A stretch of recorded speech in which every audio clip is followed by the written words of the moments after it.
एक ट्रेडमार्क बड़े से बड़े बिजनेस को बंद कर सकता है।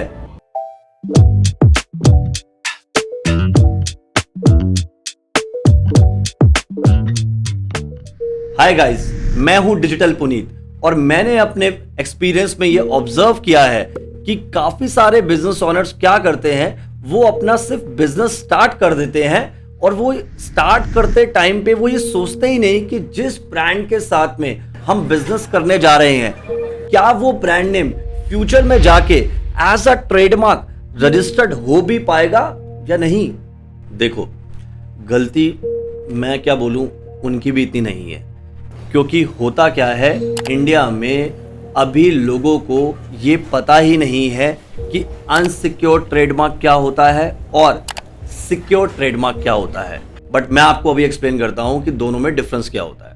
गाइस, अनसिक्योर ट्रेडमार्क वो होता है कि मान लेते हैं कि आप किसी ब्रांड के साथ में बिजनेस करने जा रहे हैं। मैं ये बोलता हूं कि आपने किसी XYZ के नेम से एक ब्रांड नेम फाइनलाइज कर लिया एंड यू आर प्लानिंग कि हाँ, this is our brand name और हम इस ब्रांड नेम के साथ में अपना बिजनेस करेंगे। बट आपको इस चीज की नॉलेज नहीं है कि क्या मुझे इस ब्रांड को एज अ ट्रेडमार्क फाइल करना भी है या नहीं। क्योंकि इंडिया में क्या चल रहा है कि सब लोगों को लगता है कि हाँ, ब्रांड नेम बना लिया, बिजनेस स्टार्ट कर दो, उसके बाद जो फ्यूचर लाइसेंस है लाइक GST नंबर लेना, प्राइवेट लिमिटेड कंपनी इनकॉर्पोरेट करना, कोई फूड के बिजनेस में है तो फूड लाइसेंस लेना, इन सबको ये लगता है कि ये जो सारे लाइसेंस हैं, हमें सिर्फ यही लाइसेंसिंग करनी है अपना बिजनेस स्टार्ट करने के लिए। बट माय डियर फ्रेंड, उनको ये पता ही नहीं कि जिस ब्रांड के साथ में वो बिजनेस करने जा रहे हैं, सबसे इंपॉर्टेंट टास्क उनका ये है कि पहले वो ब्रांड को तो रजिस्टर्ड करवाएं। और अगर वो जो प्लेस है जहां पे आपने अपनी प्रॉपर्टी बिल्ड करनी है, अपनी बिल्डिंग खड़ी करनी है, अगर वो प्रॉपर्टी ही आप अपने नेम से नहीं करवाएंगे तो आप जितनी मर्जी बिल्डिंग बड़ी कर दो, कोई फायदा ही नहीं है। कि वो बिल्डिंग अगर आपकी है ही नहीं तो आप उस पर 50 करोड़ लगाओ, 10 करोड़ लगाओ, 100 करोड़ लगाओ, आगे जाके होगा क्या?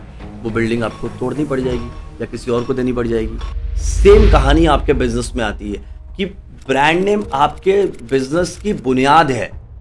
अगर वो रजिस्टर्ड नहीं होगी तो उसके बाद फ्यूचर में मैं हमेशा कहता हूं, आपकी सेल्स और मार्केटिंग करने का कोई फायदा ही नहीं है। सो फ्रेंड्स, होता क्या है कि जैसे मैं आपको बता रहा था कि अगर आप किसी ब्रांड के साथ में बिजनेस करते हैं और उसको आप एज अ ट्रेडमार्क रजिस्टर्ड नहीं करते तो उसे अनसिक्योर ट्रेडमार्क बोलते हैं। आप बिजनेस कर सकते हैं, उसमें कोई इशू नहीं है, बट आपके पास कोई लीगल राइट्स नहीं होंगे। बट अगर आप बिजनेस करने से पहले उस ब्रांड को चेक करवा लें कि हाँ, कि क्या वो ब्रांड नेम के साथ में हम आगे कंटिन्यू कर भी सकते हैं या नहीं, क्या जो ब्रांड नेम मैंने फाइनलाइज किया है कहीं उसी ब्रांड नेम से किसी और स्टेट में, इंडिया में कोई और पर्सन बिजनेस तो नहीं कर रहा। अगर मुझे इस चीज की कंफर्मिटी इनिशियल स्टेज पे हो जाएगी ना, तो आई एम डैम श्योर आपको फ्यूचर में कोई इशू नहीं आएगा। अदरवाइज होगा क्या, मान लेते हैं आप दिल्ली में बिजनेस कर रहे हैं और फ्यूचर में आप चाहते हैं अपने बिजनेस को मुंबई में एक्सपेंड करना, और जैसे ही आप मुंबई में बिजनेस एक्सपेंड करने जाते हैं, जिस नेम से आप दिल्ली में धंधा कर रहे थे उसी नेम से तो मुंबई में कोई और पर्सन बिजनेस कर रहा है, फिर होगा क्या? आप दोनों में फाइट होगी।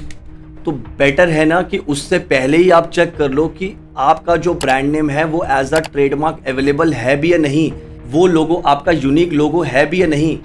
सो गाइज, ये सारी चीजें आपके ट्रेडमार्क में आती हैं। दैट इज द रीजन मैं हमेशा फोकस करता हूं कि ब्रांड नेम को एज अ ट्रेडमार्क फाइल करके ही बिजनेस करें। इसीलिए मैं हमेशा कहता हूं, अगर आप इन सब चीजों का ध्यान नहीं रखेंगे तो आप मेरी बात मान लीजिए, मैंने ऐसे बहुत सारे बिजनेसेस देखे हैं जो अपना ट्रेडमार्क रजिस्टर्ड ना होने की वजह से फ्यूचर में जाके बंद हो जाते हैं।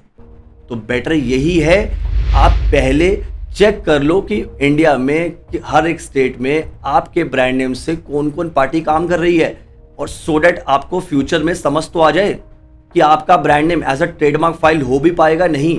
गाइस, मैं हमेशा कहता हूं कि एक छोटी सी कॉस्ट की गलती मत करना, बिकॉज मैं देखता हूं इंडिया में लोगों को इंटेलेक्चुअल प्रॉपर्टी की नॉलेज नहीं है, क्योंकि यहाँ पे लोग प्रॉपर्टी उसको मानते हैं जिस प्रॉपर्टी में वो रहते हैं। बट जो प्रॉपर्टी उनके दिमाग से इन्वेंट हो रही है, लाइक उनके लोगोस, उनके ब्रांड नेम, इस प्रॉपर्टी को वो प्रॉपर्टी नहीं मानते हैं। और अगर जो चीज़ आपने अपने दिमाग से इन्वेंट करके बनाई है उसको रजिस्टर्ड तो करवा लो। मैं हमेशा बार बार बोलता हूँ, मैं नहीं कह रहा आप मुझसे करवाओ, कहीं से भी करवाओ, बट उसको रजिस्टर्ड तो करवा लो, अदरवाइज बिजनेस बंद करना पड़ जाएगा। इसलिए तो बड़े ब्रांड्स सक्सेसफुल हो जाते हैं और छोटे ब्रांड्स नहीं हो पाते हैं। तो सपने सोचने से नहीं होगा, करना पड़ेगा। Bye bye.